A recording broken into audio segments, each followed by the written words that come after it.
Welcome back. In this video, we're going to look at the third lesson in our Venture Map Quick Start series, and that is on the methodology.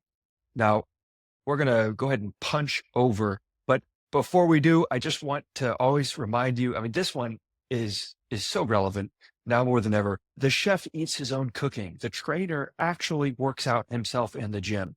And in the case of my role as a fractional integrator, an operations advisor, an executive performance coach, pursuing a continuous state of improvement, I want to just show you consistently and authentically that I believe in what I'm doing because I know what it's done for my life. And I've seen how it's worked in the lives of others and their teams and their organizations. And my greatest hope is that you can pull some insight and execute on that from these videos. This one is by far the most important of all the videos I produced so far.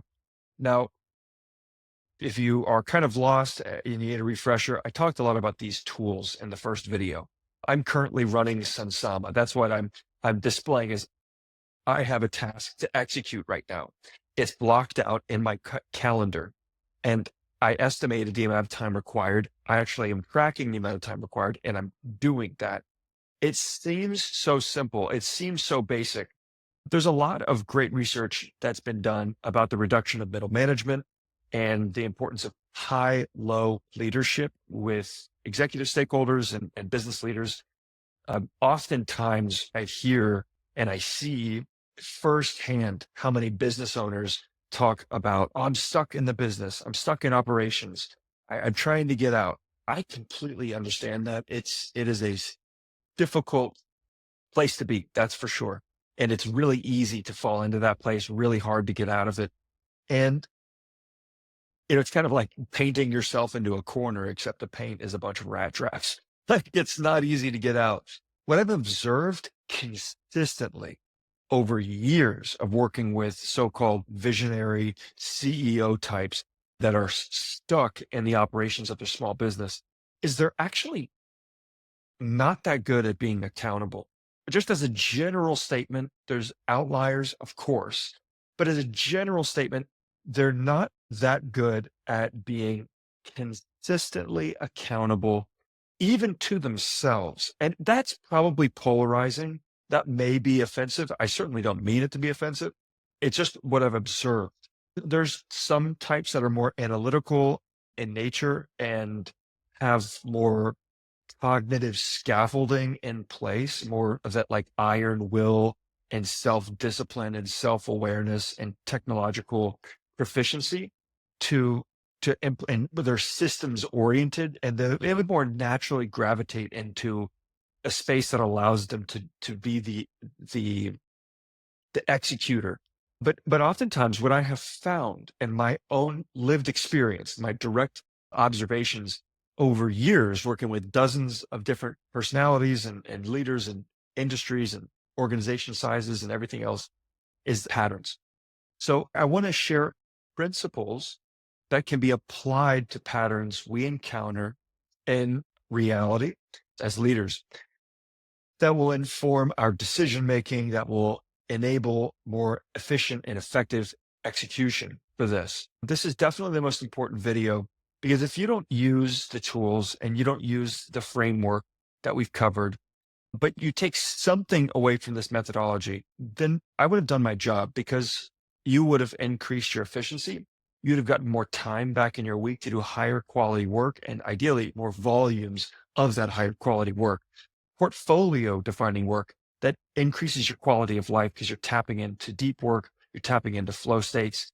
And that's the kind of gift that keeps on giving, where you're able to work within your unique zone of genius, leverage your high leverage skill sets to move the needle in a manner that's aligned with organizational objectives and your ideal career path. The patterns that I've observed is that a lot of CEOs would be like, when they're working within their operations, they know the business better than anyone, but they have difficulty falling into the system that needs to be built in order for there to be scale. So they don't want to track their time. They don't want to time block and to report on that and to have transparency. They need intrinsically to be free flowing, to be fluid and to be dynamic so they can be responsive and in many cases reactive to the things that's kind of emerge. And that makes total sense. Having white space flex time is critical. But if you're a student of productivity, history, and emerging science, specifically in the realm of individual productivity and performance, you'll know that multitasking is a myth. It's just rapid task transfer that rapidly depletes decision-making ability and focus and weighs down your cognitive load. It spreads you thin. Monotasking is what the brain is most capable of doing. And the more that we can facilitate deep work sessions, the more we'll get done at a higher quality. So that's the big takeaway from all of the study, at least that I've done and that I've found to be true in my own life and the lives of my most successful clients. So the OODA Loop is what we're going to be looking at today. How can we be our best employee? Now, that's kind of a thing. We want to be the owner operator that's sitting back somewhere south of Tulum on the beach and seeing the metrics, revenue, profit, new customers, new leads, net promoter score, and we're going to get there. We want to exit on our own terms with a significant multiplier on EBITDA without a long, risky earnout process, right? We want to establish ourselves as, in terms of social jobs to be done, as really authoritative, accomplished, successful industry leaders, all of these things. And tracking tasks is about as soulless or soul draining of a thing as we can imagine. But in the same way of waking up early to lift weights is really, really good for you. Waking up early, don't want to do that. Lifting heavy weights to the point of failure, don't want to do it. Spending a long period of time in a hot sauna or regular sessions in a cold plunge, all of those things are generally considered uncomfortable and filled with friction. But yet doing them have remarkable benefits on our health because it's the discipline that keeps us going. And that's really what this part is. I am making all efforts, my friends, to make this part really easy for you.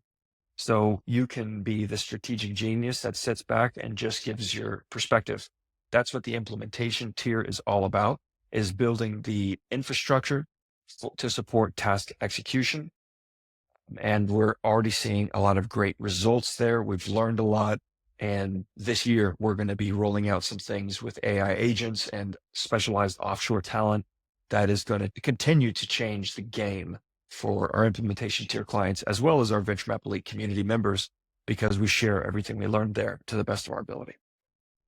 Even with all of our AI tools, even with all of the incredible efficiency gains from asynchronous visual collaboration and everything else, we still have to adopt a level of discipline in order to move the needle. And that's just the game we're playing.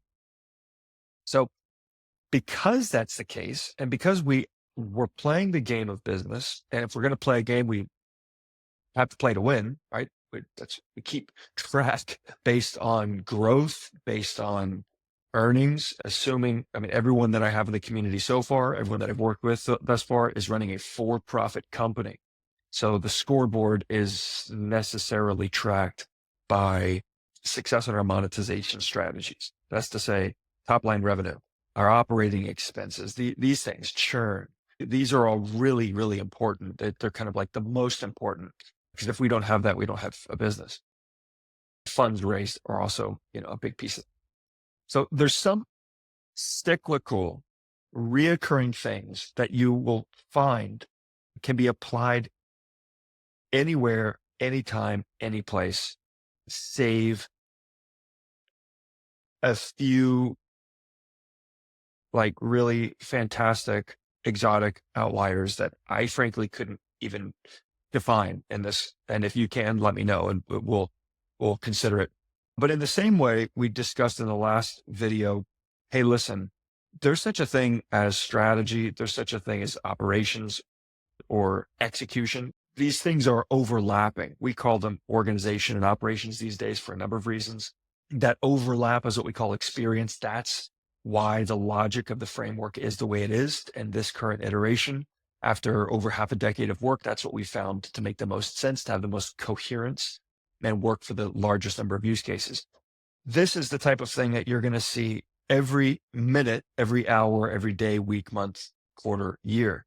Now, I didn't make the OODA Loop up. The OODA Loop was originally invented by an Air Force pilot many decades ago, generations ago, and it's a decision-making framework in the military that originally helped pilots make decisions rapidly, but it is considered doctrine in the military. It's taught, it's ubiquitous. It's very much foundational, something that you learn very early on. And the reason is because it's kind of a fundamental thing to reality. There's adaptations to this that I've discussed in other videos, for example, insight, decision, and action. But I went back to the OODA Loop just to kind of keep it on the literal, like first principles level. Whether we're looking at our day, what's a time block, whether we are literally in the process of executing some sort of task, it's all going to boil down to this. It is a 4-part framework. It begins with observe. So the first thing we have to do is literally take information in from our environment. If you're on a battlefield, if you're in a boardroom facilitating a stakeholder engagement, or you're sitting by yourself executing on some sort of task, be it digital or physical, you have to take in sensory information. That's kind of a foundational piece. And it's amazing how oftentimes this is overlooked. I have a use case, for example, of a client who has spent thousands and thousands of dollars on custom implementation support and custom, like bespoke projects and consulting and all this. And a big part of the work was like project management and strategic planning. After half a dozen or more bumps for this individual to review the 3-minute operations plans briefing videos. This is like, hey, you've given me information, and based on everything we've discussed, these are your plans for the quarter.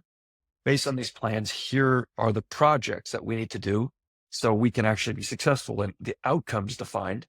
And because I understand how strained cognitive ability is and time and energy is, I'm just going to put a colloquial, executive stakeholder friendly 3-minute presentation video together that isn't even my voice talking. And it's literally 2 to 3 minutes. Just watch that and just give me a thumbs up, a sign of life. Just to view that. It's in Miro, it was tagged, it was in Trello, it was sent in our direct messaging, it was bumped in live calls multiple times. It's like, hey, this is here, I need you to review it. The quarters, I mean, this has happened, again, over half a dozen times over the course of 12 weeks and 8 to 10 weeks. And none of them are viewed. So it's really important to state how important it is just to intentionally view this. In a military application, if you start getting shot at while you're on patrol, the first thing you do is drop down and you look around. You gather sensory information from the environment. So it's really critical to actually to be intentional with our observation. Now, from there, we take the information in and we orient on that. Now, I like to say we orient based on our experience, our expertise, and our vision for the future. And if what we've brought in is a deviation from the vision we have, if there's a gap, if there's a delta, then we need to understand as competent, articulate leaders that are serious about winning the game, that are reaching our objectives, we need to understand how to render direction that closes that gap. In a high degree of specificity, we have to provide input into the system, even if it's to ourselves, to close that gap on what to do. So we have to orient. That's really important. The so what? And there's a prioritization piece to that.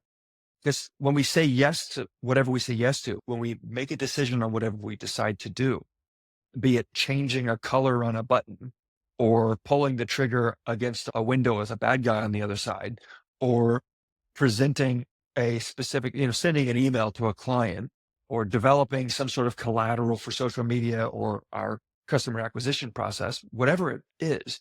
When we're deciding to do something with our time and our energy, we're necessarily, as a monotasking individual, someone who can really focus on one thing at a time, even if they're transferring very rapidly, we're saying no to everything else that we could be doing otherwise.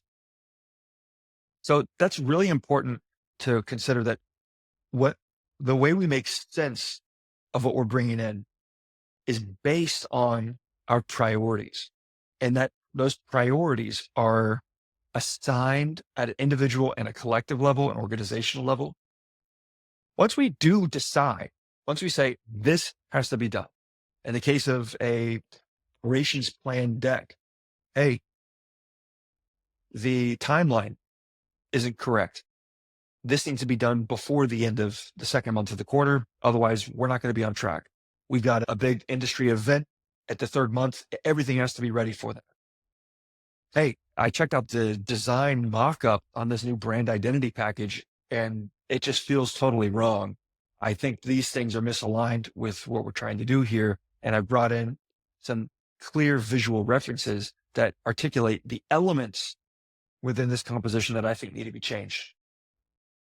In the case of managing employees, it's the same across the board for any piece of collateral that we're going to work on, any sort of task we're going to execute, all the way to overseas in a combat environment, in a creative capacity as an individual contributor, or even as a manager and executive stakeholder. Once that decision is made, we will then articulate that, even if it is to ourselves. Again, that tight feedback loop. I've used the gym analogy before.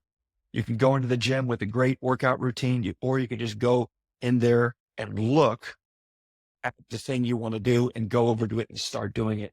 The strategy to execution dynamic is coupled together, be it through a long, very formal, explicitly dictated, like materially represented a plan, or if it's just all synaptic.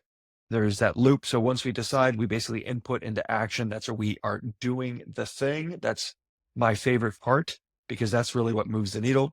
And from there, based on the shifts in the environment, we observe again. And this can be done very quickly on a second to second basis. This is a very natural process that just has a little bit of formality brought to it. The more that you consider this and you try to be intentional about this, the more you'll see yourself going through it naturally, but also the areas where there's room for improvement. Like, are we really prioritizing in a way that's our time, our energy, the way that we're doing stuff on a daily basis? Are we really doing that in a way that's maximally aligned with our organizational individual objectives? When we're executing, when we're actually taking action, are we doing that in a way that's like truly in keeping with best practice to be efficient and effective? When we're taking in information for the environment, is it actually holistic? Are we actually getting a clear picture on the entire thing, or is it just enough?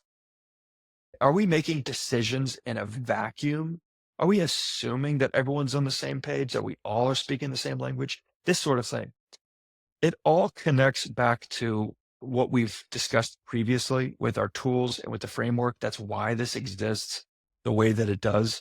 Get into Trello and start time blocking yourself every single day. Hey, here's my backlog. This is what I have to do. This is what I'm going to focus on right now. It's going to take me an hour and a half. Put that into your calendar and do it and stay focused. Obviously, I like Sunsama. I'm vetting out some cheaper alternatives and even some free alternatives for those on a budget.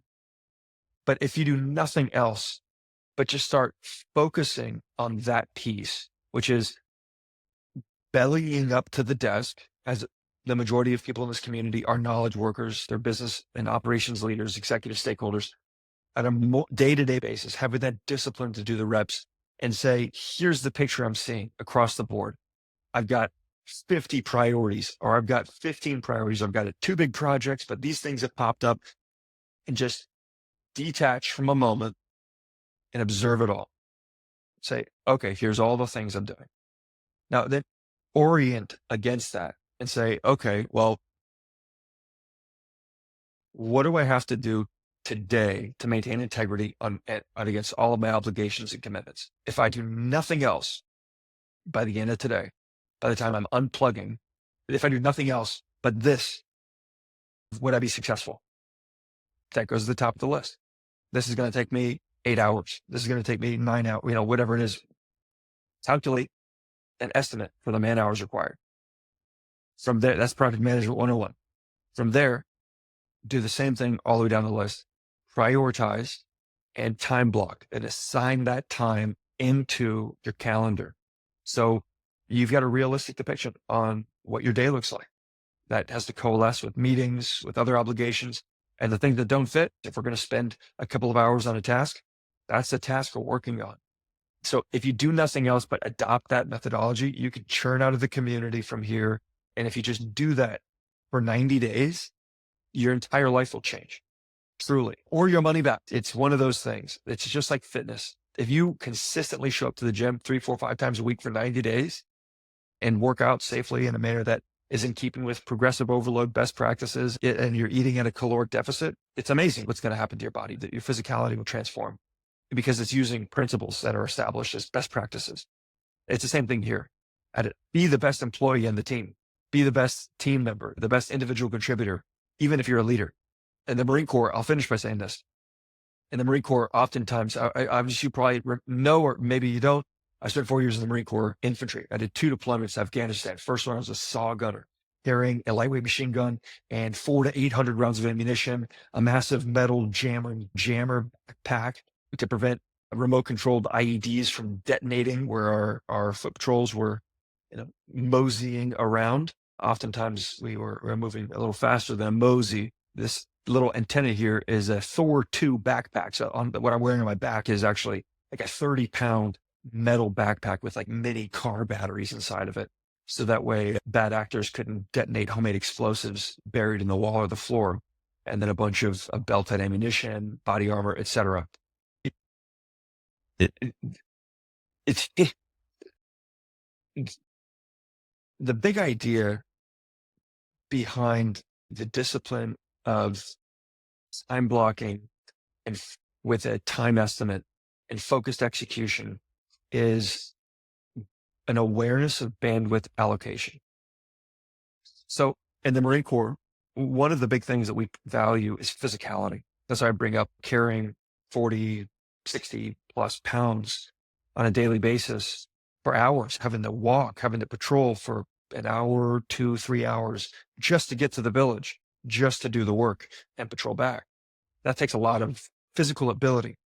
So we highly prize that in the Marines. It's a requirement, especially in the infantry. Guys that staple papers together all day, maybe not so much, but guys that are doing our kind of work, you have to have the physical ability.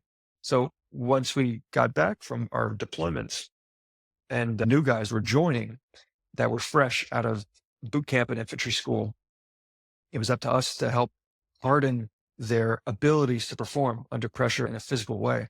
But so one of the great ways to do that, one of the great equalizers that separates the boys from the men is pull-ups. Just as a simple example. I was banging out 30 plus pull-ups at that time. And because 20 was the 100% standard for our fitness test. So my philosophy was all the way back then, if I have to expect my guys to do pull-ups, I better be able to do way more than all of them. I better be able to way outperform them. It's not just, hey, sometime way back, I was a high performer. Now I'm in charge. So you guys are the ones that have to do the hard work. It's like, no. Hey, everybody, just to let you know, we're going to be doing pull-ups. This is exactly how it's done. Bam, bam, bam, bam. Bust them out. It's undeniable. Okay. Let's go. Step up to the plate and execute.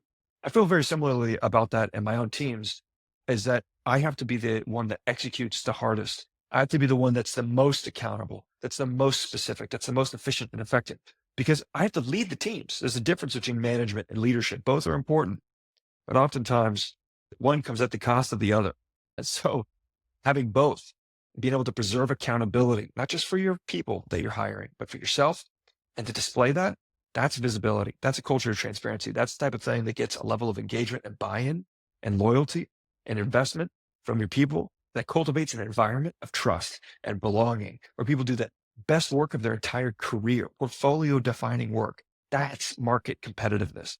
That is where we have an immersion for our customer experience that facilitates referrals and upsells and mitigates attrition or churn and increases our conversion rate and our lead generation, all the metrics that we care about. That stuff gets better when we lead from the front.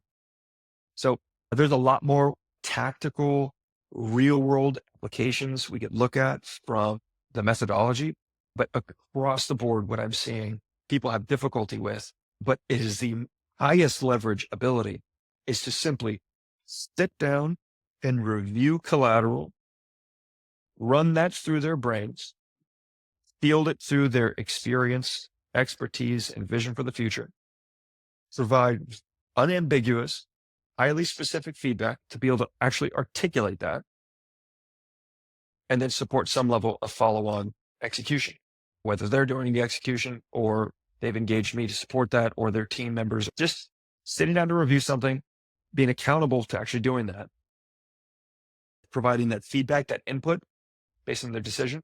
If they can do that, you can scale a business to levels that are truly unbelievable. And you can do it with team members that are fully committed to the cause because they feel recognized. They feel empowered, like truly empowered. They want to engage because they know you're in it with them. So I'm passionate about that because it's true. What I've discussed here has been true. I've seen it in my own life. I've seen it in others across domains, across sectors and industries. And I know it'll be true for you if you practice it and if you apply it in the real world. If you got questions, comments, concerns, for now, that concludes our quick start. What you're going to do from here is actually execute. If you don't have your Kanban, be it in Trello or Miro or Asana, ClickUp, or Notion, your tool of choice, execute on that now. If you don't have your operations plans yet, move on getting those operations plans. That's your quarterly roadmap. That's what you're doing on that 90-day rhythm. The human brain on teams work best at a 90-day limit. Any further than that, things fall apart. So if we have a 90-day thing that we have to do, 4, 3, 4, 5, 6 things we have to do, we need to have the project plans burned into our brains. And then we need all the tasks from those things with their deadlines put into some form of tracker where we can estimate how much is going to require to do those things. And then when we're doing them, we have visibility over them. So Trello is a fantastic place to start. I appreciate you all. Thank you for watching this. I hope it brought value, and I look forward to talking with you in the next one. Until then, Logan out.